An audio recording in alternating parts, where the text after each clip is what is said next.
Mirëmbrëma zoti Limaj, nëse më dëgjon. Unë besoj që shpjeguat mirë që mbledhja e një grupi të partive, individëve ose ish përfaqësuesve politike qysh dush që quhet liderëve të lartë e kështu me radhë, nuk është arsye kryesore që zoti Kurti mund të poshtet. Zoti Kurti nuk mposhtet as me zgjedhje. Pra mposhtet me një opozitarizëm të fortë.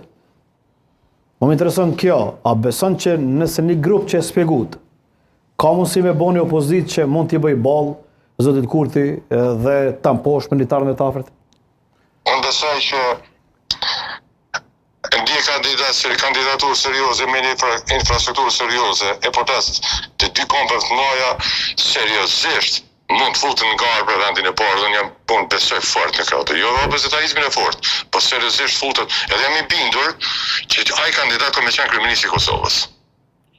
Ama të mirë me vesh, me të vizitu sot, e me dalë me bon garën për një me, e me pas alternativë për një me, e me pas një ekip të komponuar mirë, e një ekip e cila ka vishë një objektiv, me fitu votën.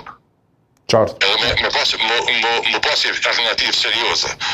Dhe jo thjesht sa për dekor, edhe me bat garën e tretit e dytit, si që fatkeqësisht kam ndodhur në kaluar.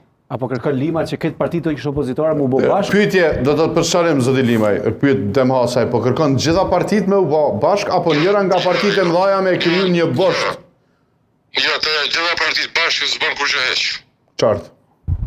Unë po mendoj që duhet më bën 2-3 pole, minimumi 3 grupime fuqishme, e cila maksimalizon votën e opozitorit.